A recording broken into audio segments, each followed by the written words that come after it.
Welcome to You Old Entertainment, and welcome to Volume 1 of RPGs that didn't quite do it for me in 2025. I'm sorry, what? Yep, Volume 1 consists of one game in this case.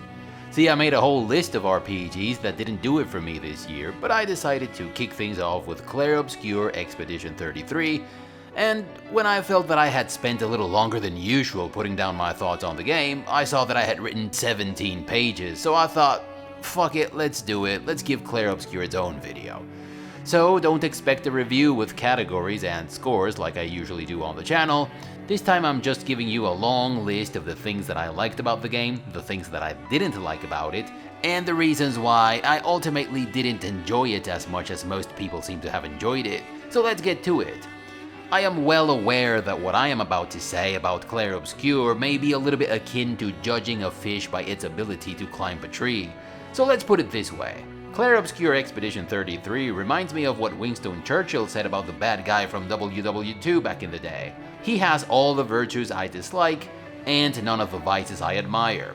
A friend of mine said something along the lines of, "Man, this game is a work of art."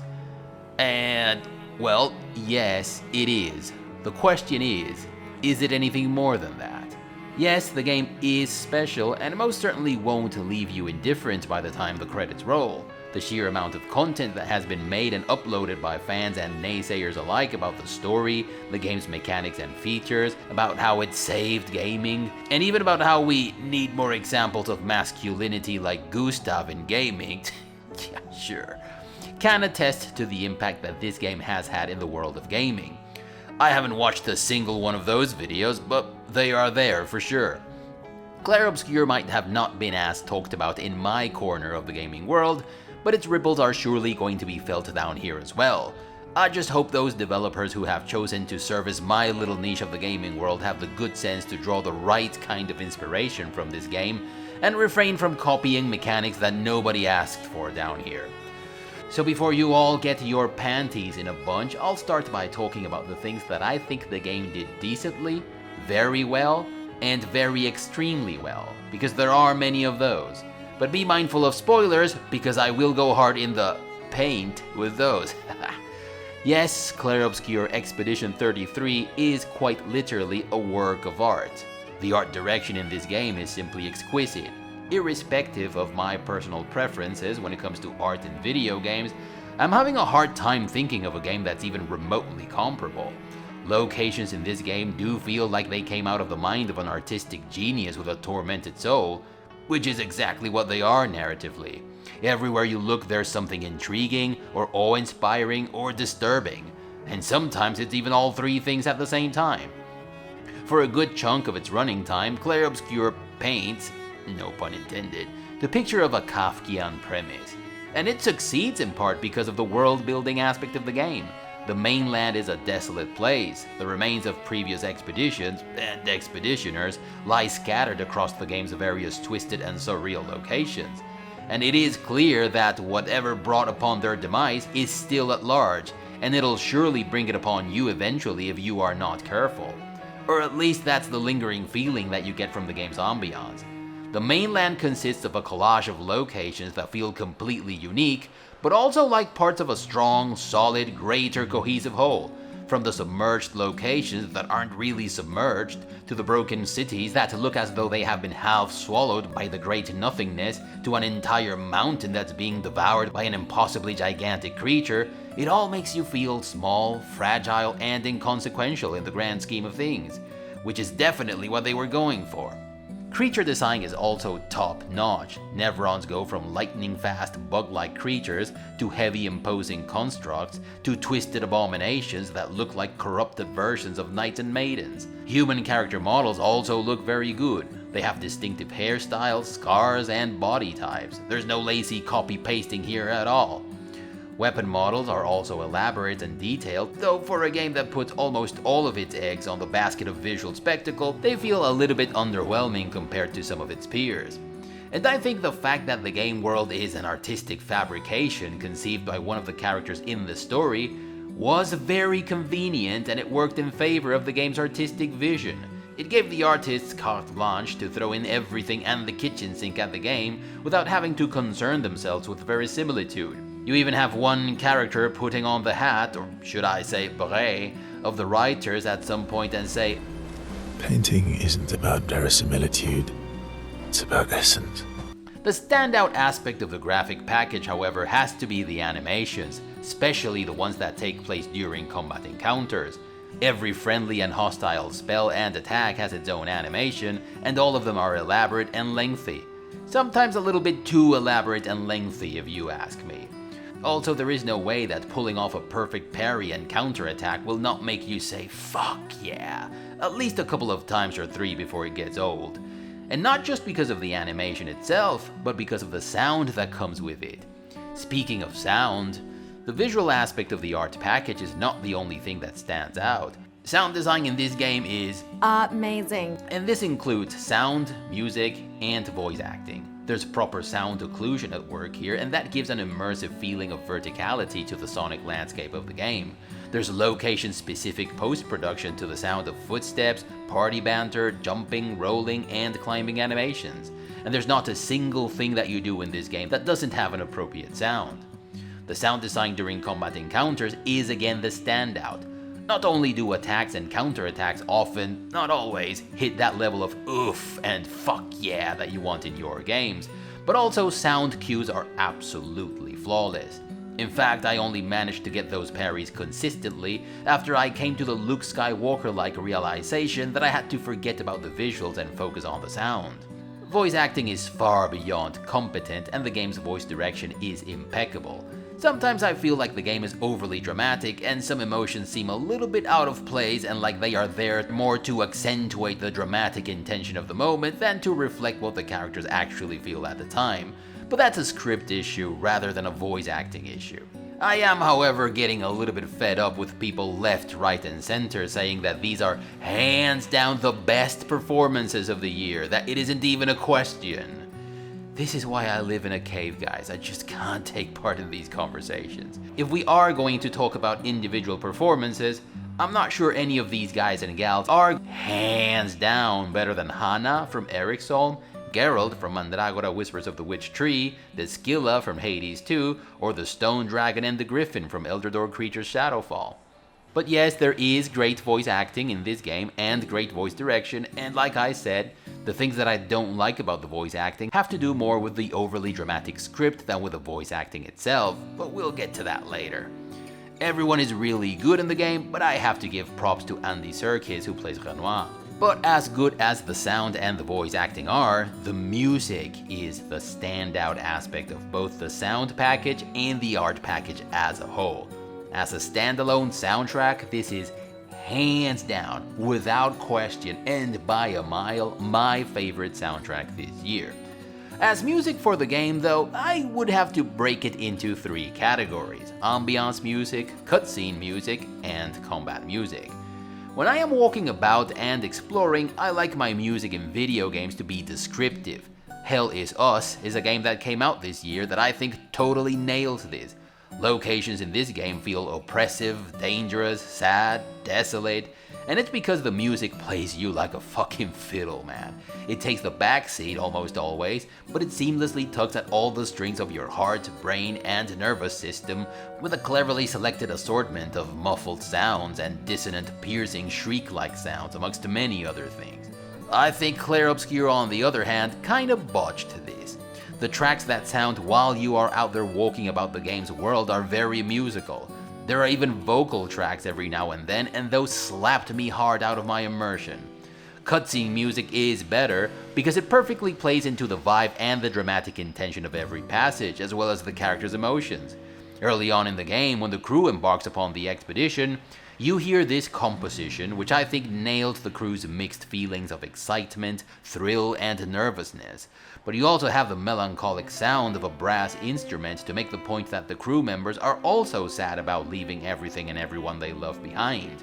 The music elevates the final stretch of the game to the status of epic as fuck. It ramps up the stakes through the roof, and it makes everything feel like a matter of life or death. When it comes to combat music in games though, I just want it to sound like the fate of the entire species or galaxy or whatever it is I'm fighting for rides on my success. And boy, oh boy does Clair Obscur deliver on this.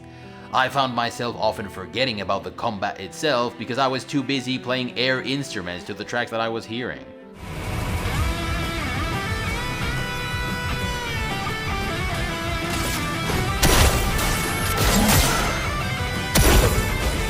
Energized.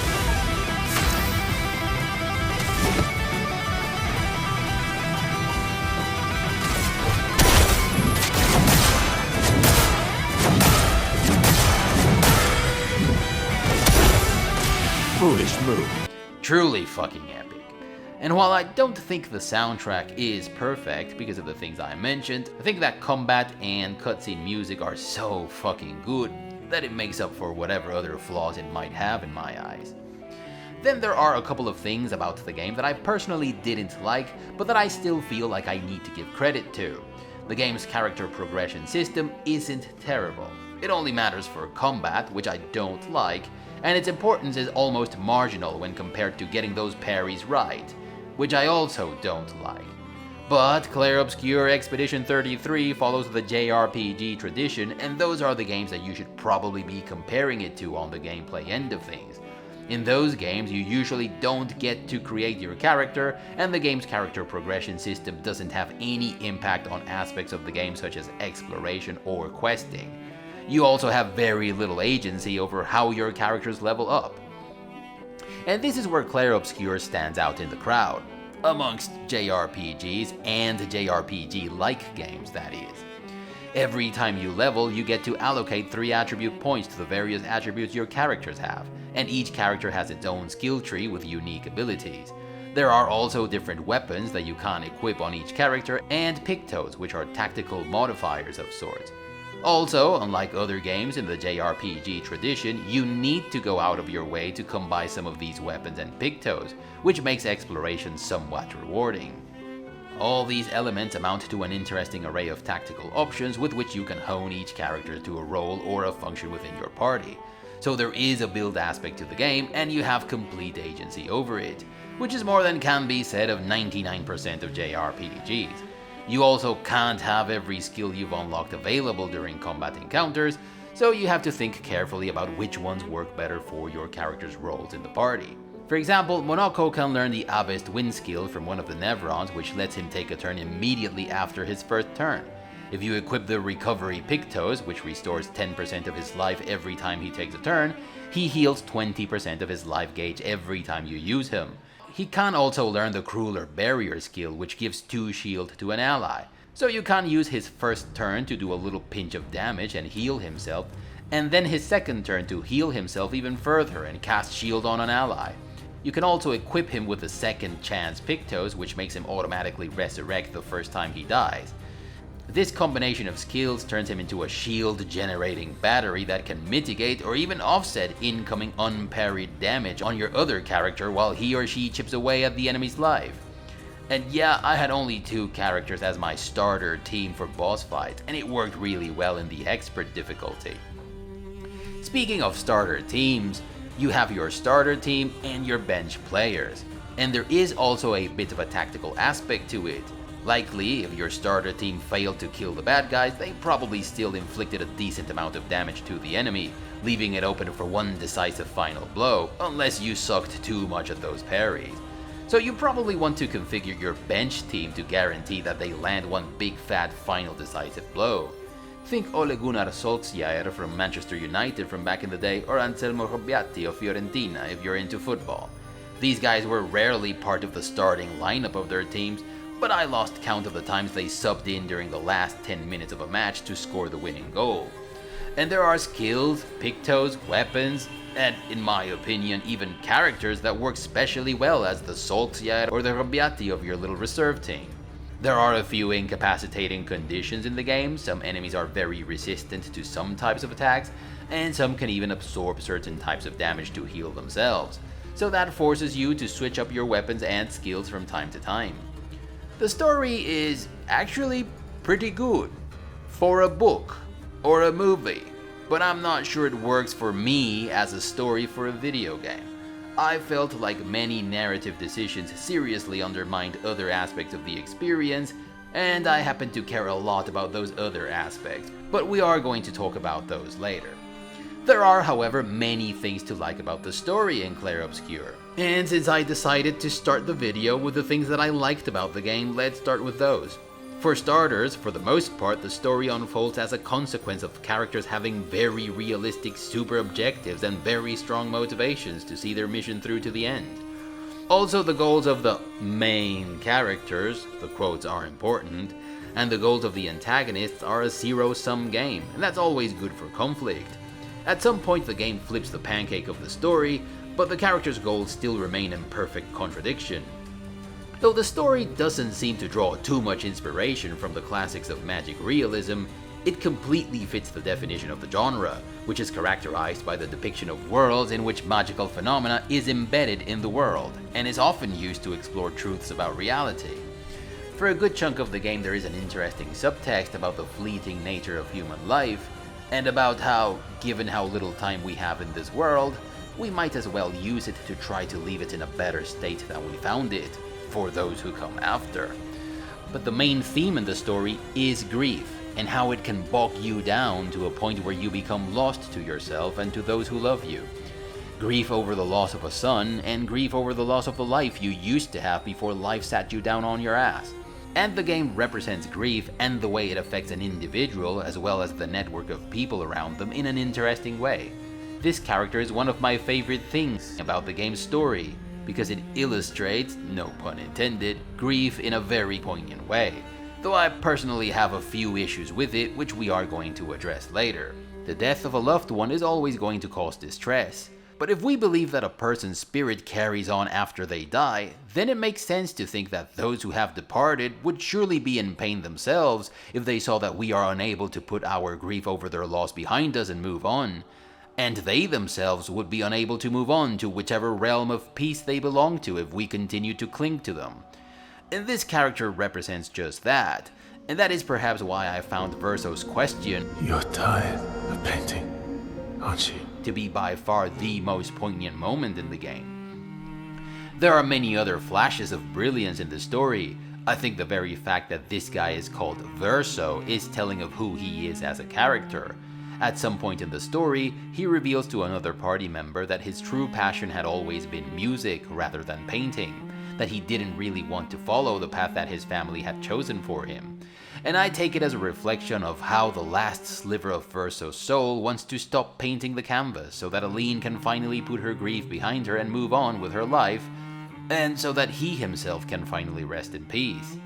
So because I wasn't really enjoying the game, I was taking note of everything that didn't make sense to me, everything that felt like it was there because someone thought it would be a cool thing and not because it made sense within the game's lore, so that I could aggressively shit on the game if I ever decided to make a video. But when it was finally revealed that the game's world was a canvas that had been painted by a boy, then I simply had to scrunch the paper and toss it in the wastebasket. Why is this particular character barefoot all the time? Why does she float about when others seemingly can't? Well, because the boy who created the character wanted it that way, that's it. What is exactly Esquier? How is he the most powerful creature in the world? Why does he speak like he was created by a toddler? How come he swim, trample down mountains, and even fly by simply flapping his arms? Why aren't there any other creatures like him? All of this seemed ridiculous to me at first, but it was not ridiculous. Esquier was probably painted into the canvas when Verso was just a small boy. During Verso's ending, you can see Alicia holding a toy in her hand. This toy is quite obviously Esquier. And to me it's obvious that Verso painted him into his canvas at a time in which this toy was his best friend, his hero, and the most powerful creature in the world. And that's why Esquier is the way he is in the game. And that's why Verso's avatar inside the canvas is so attached to him and even relies on him when things get difficult. It's also obvious that Monoko was painted into the canvas when Verso was no longer a toddler, but a small boy, fascinated by combat, action, and violence. And that's why this character has a boyish obsession with fighting, and that's also why he has the talent to mimic neurons. They say that Right before we die, we revisit the most important moments and people in our life, no matter how long ago they happened. Well, if you choose Verso's ending, in which the canvas gets destroyed and the last fragment of his soul finally dissipates, SK and Monaco come through the portal and hug Verso. Right before his final breath, Verso gets a chance to say a last goodbye to those creatures he conceived as a boy. They were his toys, his best friends, and his heroes. And they were there for him all along. And I think this moment was utterly brilliant. I will miss you guys. Your companions in Clair Obscur are a bit one-dimensional, regardless of how complicated some of their backgrounds are. And the game ceaselessly hammers down the one personality trait that they are supposed to be about, as though to make sure that you understand the type of person they are. Yes, game, I get it. Luna is the single-minded, mission-focused, stoic character of the lot. And that's why she's always reminding everyone that the mission is much more important than any of them individually. I smell self-insertion here. But that's neither here nor there. The thing is that you can't justify whatever the characters are by making the case that that's how they were painted into the canvas. There is also the ever-decreasing number that gets painted on the monolith, which you initially thought was a death sentence for the people of Lumière.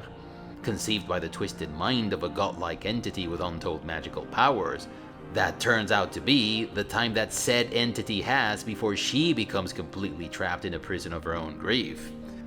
And there is of course this moment of utter brilliance during the second phase of your final confrontation with Renoir, in which he summons a painting of his family, walks into it, and then walks out with his health fully replenished, symbolizing that it's his family what keeps him going.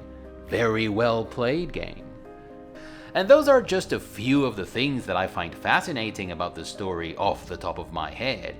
So yes, this is one of the best stories of the year. It's not hands down the best story without question, but it is very good. There are, however, many things working against it as well, and now that I am done gushing all over the things that I liked about the game, I think it's high time we address the things that I didn't like about it. And since we are talking about the story, we might as well start there. The writers and developers of Clair Obscur Expedition 33 were really all hell-bent on getting you invested in the game's story and its characters. And to that end, they played every trick in the book and invented some of their own to make the stakes feel high, characters nuanced and relatable, and their missions and objectives valid and important. The setting in which the story takes place is fascinating, and once you know that it's a canvas that was painted by a boy, you understand that, in true magic realism fashion, the boy and his family have a superb talent to paint their imagined worlds and characters into existence. The music elevates every interaction to max out the dramatic intention of every passage.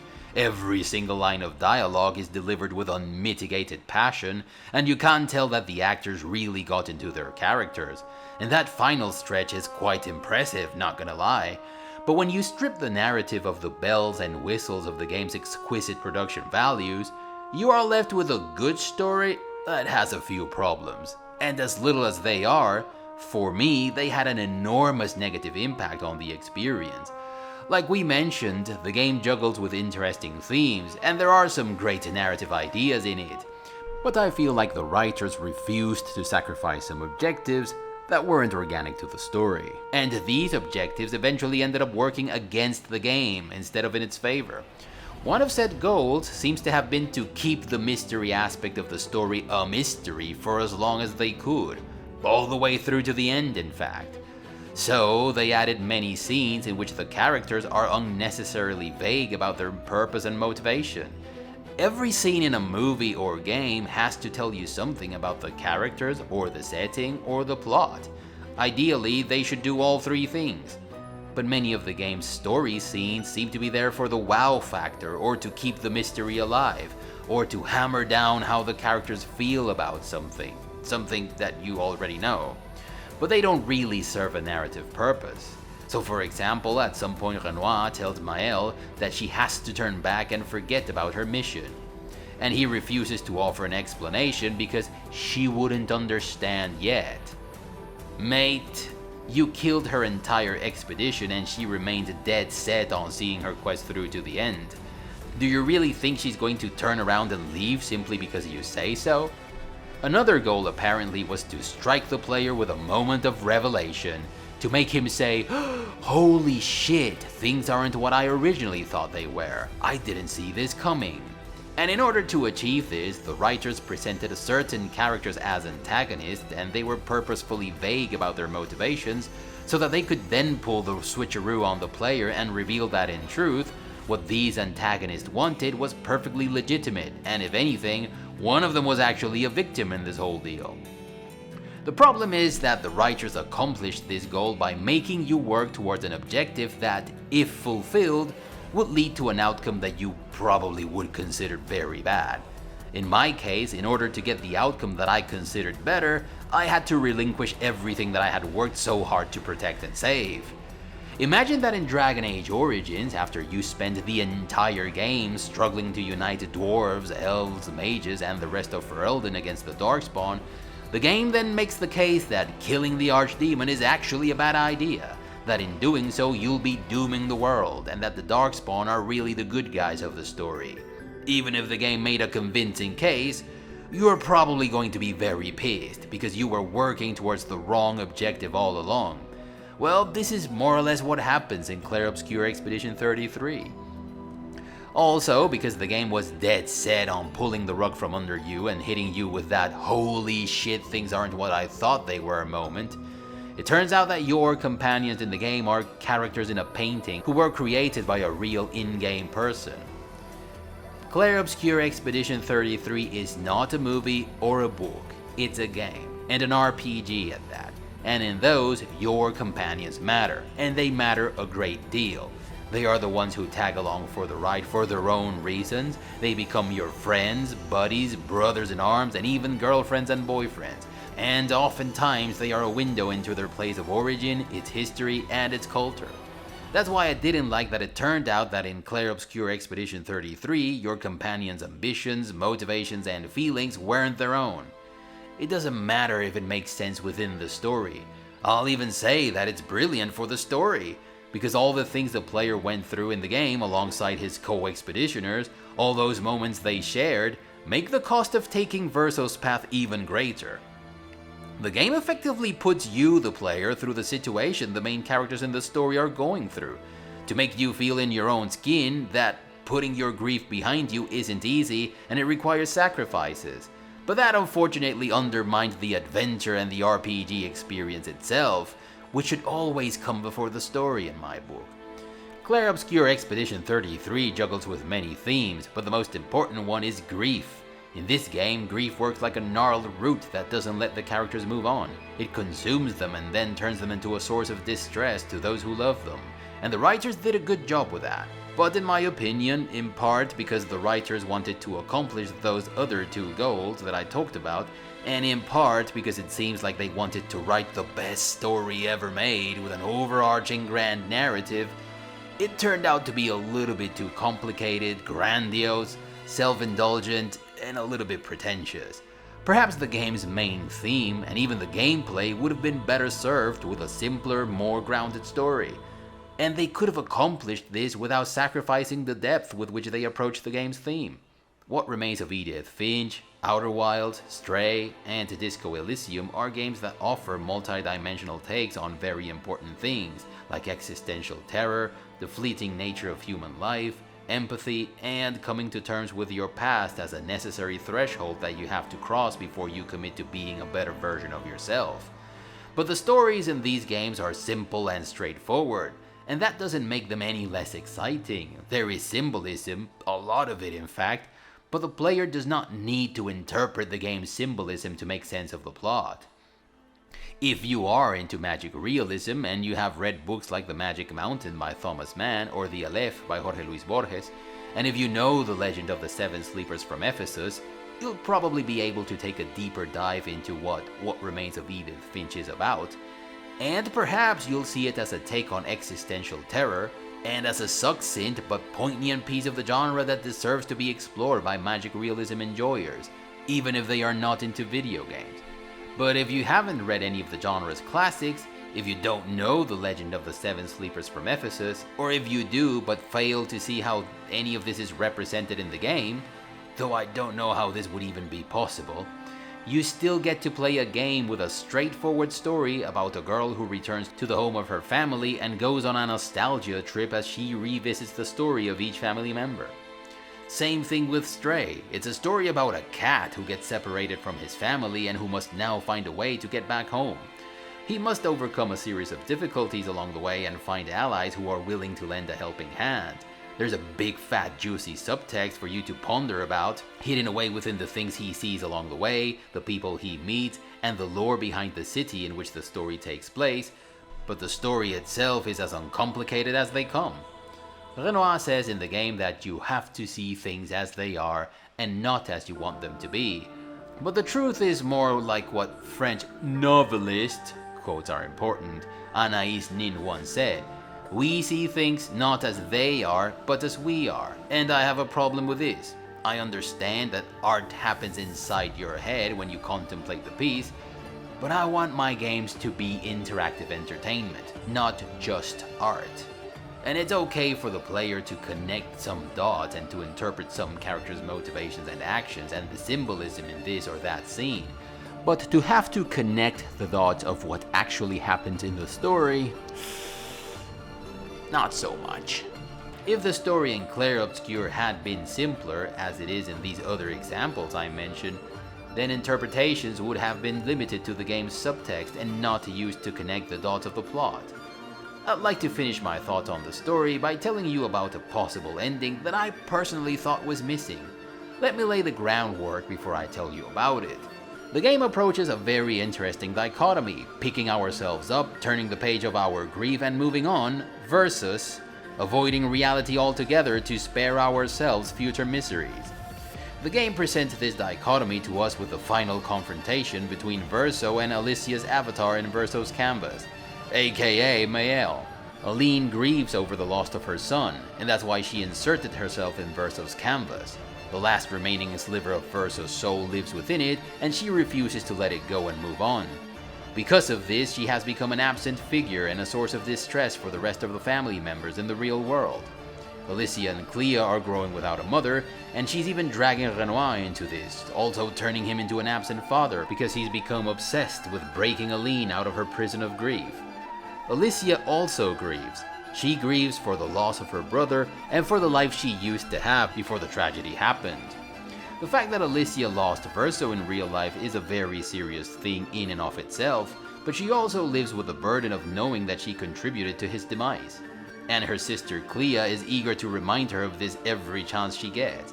On top of that, she lost an eye, her voice, and half of her face got burnt. So it's easy to understand why Alicia would find the prospect of living in Verso's canvas as Mael appealing, even though she knows full well that it is not the real world. Within the canvas, Verso is still alive in some capacity. She still has both her eyes and her voice, and in that version of her story, she at least didn't contribute to Verso's demise. So the guilt factor is also gone. I think every gamer and writer can relate to Alicia's story. Retreat into a world in which you are competent and capable and have agency over things, to escape a reality that you don't like and that you can't change. Shut up and take my money! I think it's also worth pondering whether or not the characters in the story are sentient beings with goals, ambitions, and feelings.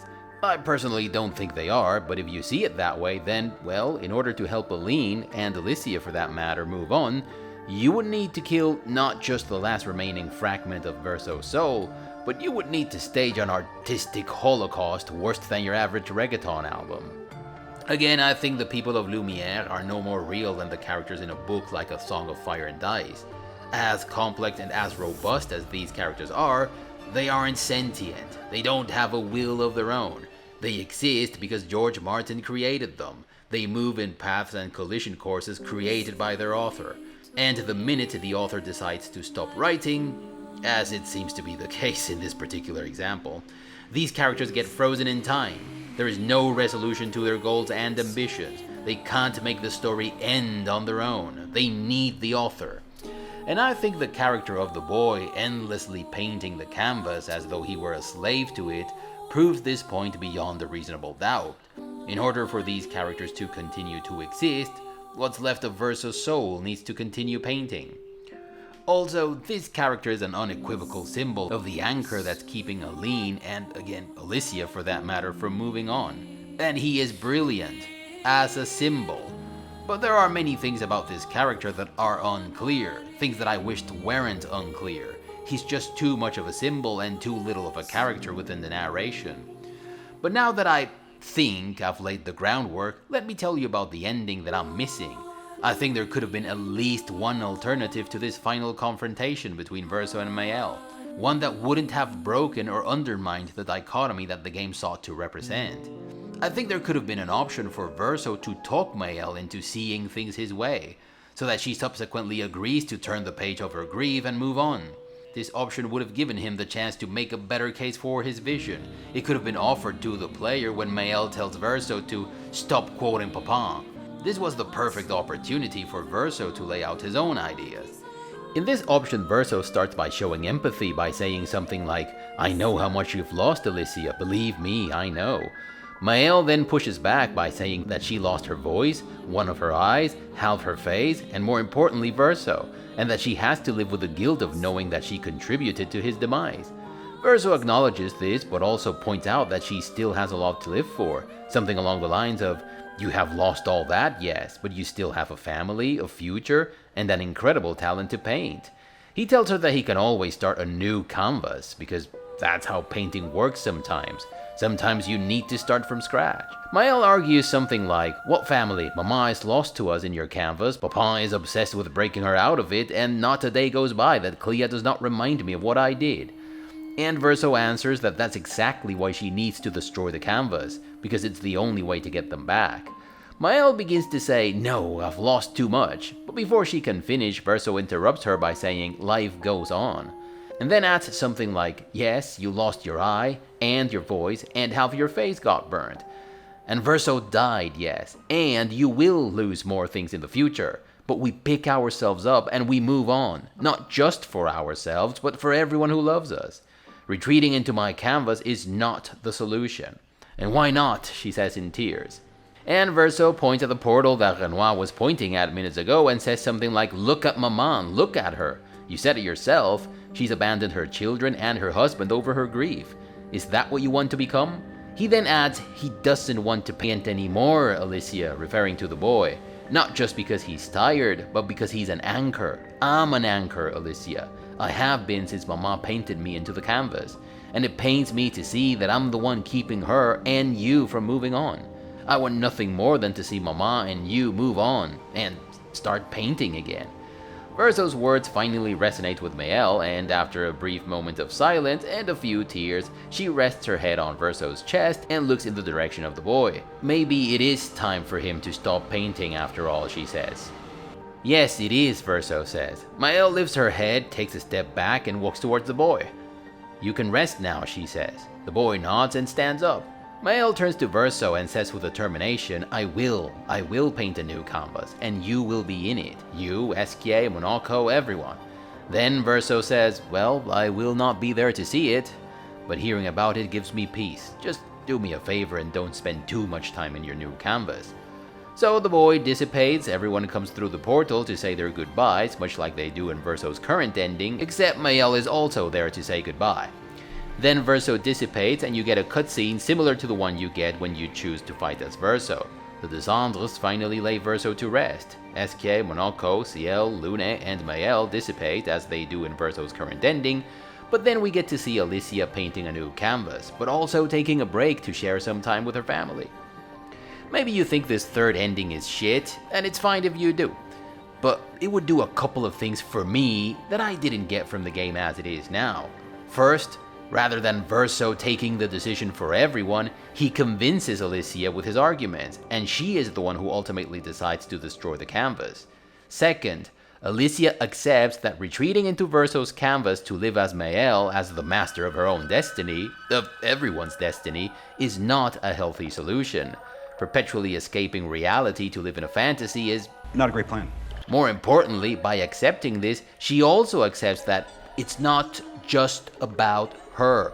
which I think is the most important thing that I'm missing from these endings. And third, to put grief over the loss of a loved one behind you demands that you bury them, yes, but it's also healthy every now and then to cherish their memory. It's okay to have something to remember them by. And I was missing an outcome in which Verso's spirit carried on, not as an anchor to keep everyone from turning the page, but as a memory to go back to when the time calls for it. Again, I'm not trying to fix the game with this ending, I'm just tweaking it a little bit so that it gives me the things that I'm missing from it. If nothing else, the story in Clair Obscur is thought-provoking and intriguing, and it does make a couple of interesting points on the fleeting nature of human life, and on how grief is like a gnarled root that not only consumes you, but makes you unavailable to those who love you.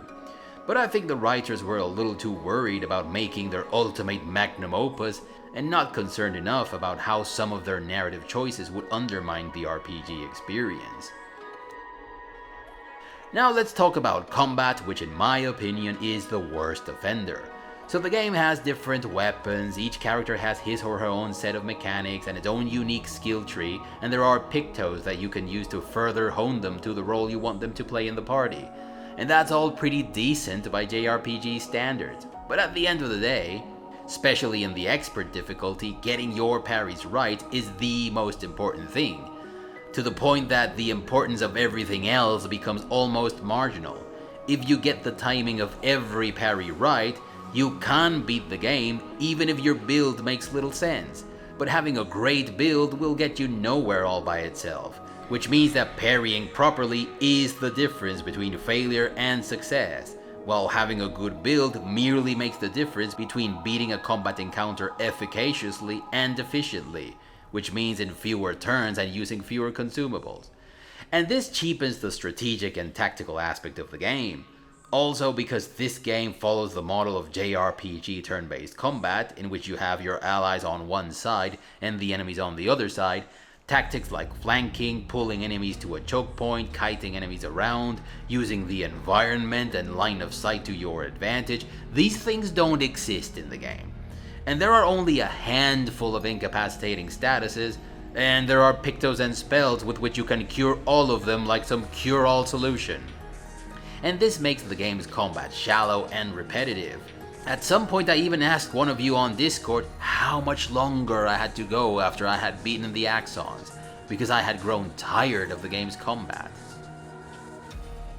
Exploration is also a heck of a lot more rewarding than it is in your average JRPG, but that's not a very high bar, is it? There are plenty of non-mandatory locations and combat encounters, and you can get special weapons, pictos, or just chroma in essence if you take the time to look under every nook and cranny in the game.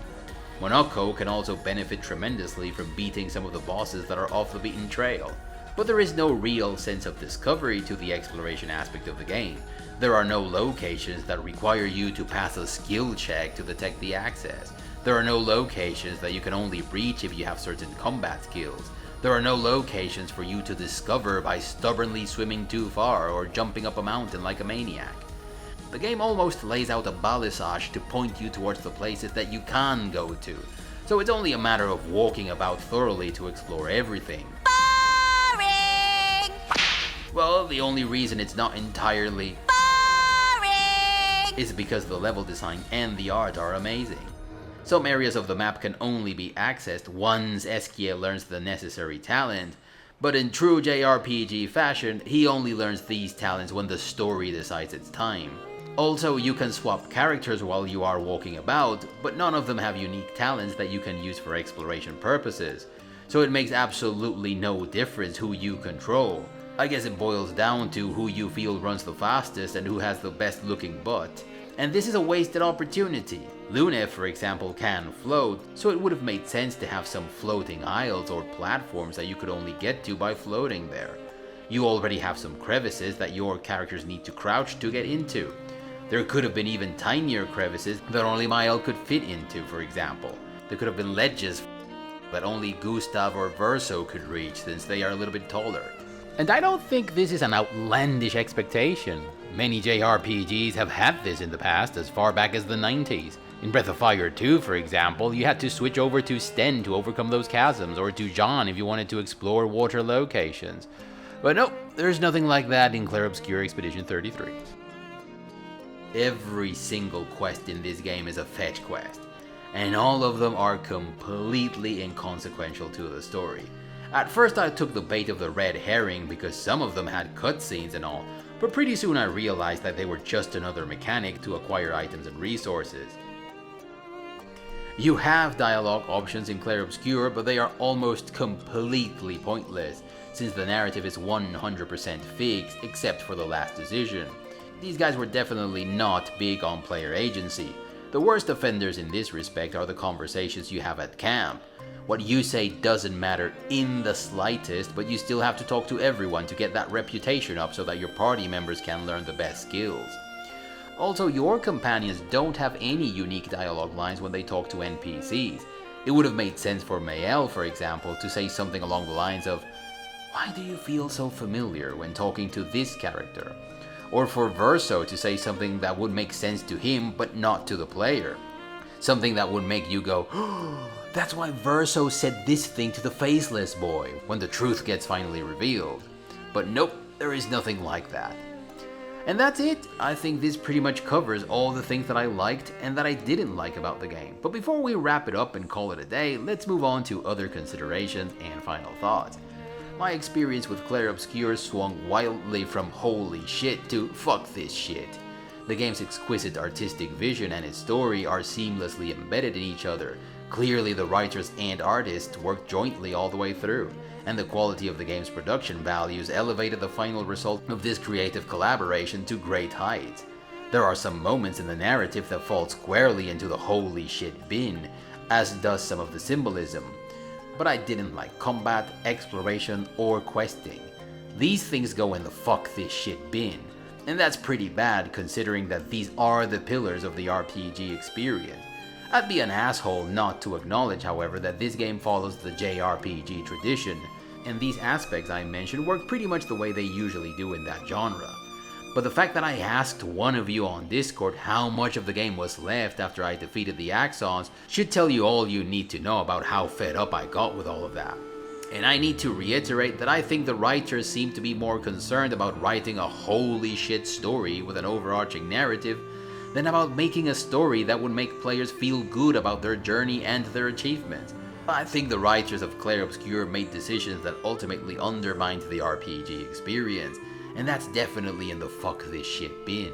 Clair Obscur Expedition 33 was not made for me, that much is obvious, and I kinda knew that was going to be the case even before I got the game. But I'm gonna let legendary video game designer and developer Tim Cain tell you why in a much better way than I ever could. I love player agency over all else. The main reason for this is most likely I am not a writer who decided to make computer role-playing games, which there are those people out there. They either do write books or they want to write books, and they've ended up making computer role-playing games, and you see it in their games. And you can tell what kind of role-playing games these are when you play them. There will be little to no freedom in the player character creation. You won't be able to pick the class or the race or the gender or the name or the background. Sometimes you even wonder, like, what do I get to pick? And sometimes it's something minor like, do you specialize in this or this? Or, you know, what initial trait do you want to start with or something? Sometimes it's something very small. Then as you're playing the game, you realize that the story is very linear. You have to do Act 1 before you can do Act 2. And those particular acts have very specific endings. You can only do it a certain way. And then Act 2 happens, and then you have to do that in a particular way. And then that act ends. And then when you finally get to the end of the game itself, it ends in a very particular way. And along the way, you discover that a lot of non-player characters can't be killed because they are so important to the story. And the story is the number one goal of the person in charge of the design of this game, that they had to make NPCs unkillable because otherwise there was no way to convey the story to you. But most importantly, if you talk to people who've played the games later, if players compare stories on a story-focused game, those comparisons are going to be almost exactly the same. Oh, did you do this? Yes. Did you find this? Yes. Did you use this? Yes. Because there's not much variation. The story had to unfold a certain way, and this was decided before the game was even beginning to be made. Any variation on their storyline is how a particular combat went. Yes, they eventually killed this enemy, but maybe how they killed them was different, or maybe it took them multiple tries, or maybe because they had selected slightly different abilities, the combat rhythm was different. Maybe the items they used were different. But the major story events all unfolded exactly the same way. Those bad guys did get killed, these people were found, these events unfolded, and then the game ended the exact same way, or pretty much 99% the exact same way for everyone who played it. Obviously, if you played any of my games, I prefer the opposite to all of this. And so do I. But this was the most talked about game of the year for a reason. When a shitty game becomes the most talked about game, it usually becomes the laughingstock for a few weeks or months until the jokes and the memes get old and the game ultimately fades into oblivion. But like I said at the beginning of the video, Clair Obscur Expedition 33 inspired thousands of people to come up with videos theorizing about the endings, or to tell us how to pull perfect parries every time, or about how it saved gaming and showed the industry how it's done, or about how we need more masculine characters like Gustav. It was the perfect excuse for some to let their narcissism roam free and tell us about how we misunderstood the ending, or this, that, or the other thing. It was big enough to trigger every contrarian in the gaming world to come out and make videos about how the game is French slob. Clair Obscur Expedition 33 inspired all these people to make all these videos because it is special, and many of its passages are likely going to find a place in our gaming memories along with the best of them. Its impact will be felt in the gaming world for years to come, I suspect. It might have not been as impressive or talked about in my little corner of the gaming world as it was in the surface, but I bet it'll still have a noticeable influence amongst those who create games in our little niche. And though I didn't like the game all that much, this may not even be such a bad thing. And I have nothing more to say to you. If you liked the video, give it a thumbs up. If you didn't, thank you for watching all the way up until now. If you like what you are seeing on this channel, please consider subscribing and clicking that notification bell to avoid the usual YouTube shenanigans. Come check us out on Discord if you don't mind all the boomer talk that goes on there. I personally love it and wouldn't change it for anything. And share the video if you thought it was cool. Bye everyone. You're excused. You can go back to playing video games.